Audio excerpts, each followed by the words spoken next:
எபிரியர் 13:8 இயேசு கிறிஸ்து நேற்றும் இன்றும் என்றும் மாறாதவர்.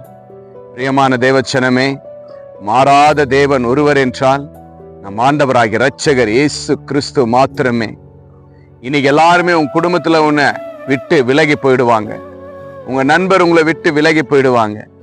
எல்லாருமே ஒவ்வொரு காரணத்தை குறித்து உங்களை விட்டு விலகி மாறி போயிடுவாங்க. நம்முடைய சூழ்நிலையே நமக்கு மாறி போயிடும்.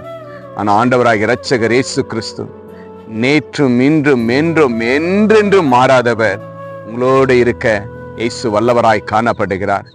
இன்றைக்கு என் குடும்பம் என்னை விட்டு விலகி போயிடுச்சு, என் உறவு என்னை விட்டு விலகி போயிடுச்சு, நான் நம்பி போனவங்க என்னை விட்டு விலகி போயிட்டாங்க, நான் அவங்களே நம்பி இருந்தேன், அவங்களே நான் நம்பி வாழ்ந்தேன், அவங்களே என் வாழ்க்கை நான் நினைச்சேன், ஆனா எல்லாமே மாயே மாயே மாயே, எல்லாம் என்னை ஏமாற்றிட்டாங்க என்று சொல்லி கலங்கி கொண்டு வேதனையோடு துக்கத்தோடு அழுது கொண்டிருக்கிற அன்பு தேவ பிள்ளைகளே, ஒருவேளை தனிமையில ஏதோ ஒரு தூரத்துல நீங்க அழுது கொண்டிருக்கலாம்.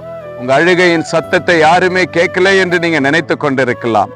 ஒருவேளை தேவனுடைய வார்த்தை இன்று உங்களோடு பேசி கொண்டிருக்கிறார். மகனே, மகளே, இதை பார்த்து கொண்டிருக்கிற தேவ பிள்ளையே, ஆண்டவர் உன்னை பார்த்து சொல்றார், இயேசு கிறிஸ்து நான் உன்னோட இருக்கிறேன், நீ விசுவாசி, நான் என்றென்றும் உன்னோட கூட இருப்பேன், நேற்றும் இன்றும் என்றும் என்றென்றும் மாறாத தேவன், நான் உன்னோட இருக்கிறேன், விசுவாசி, ஜெபி, வேதமாசி, என்னை பின் தொடர்ந்து வா, உன் வாழ்க்கையில நான் வெளிச்சத்தை கொண்டு வருவேன் என்று அழுது கொண்டு துக்கத்தோடு இருக்கிற தேவ பிள்ளையே, இயேசு உங்களை அழைக்கிறார். Jesus with you, Jesus loves you, God bless you.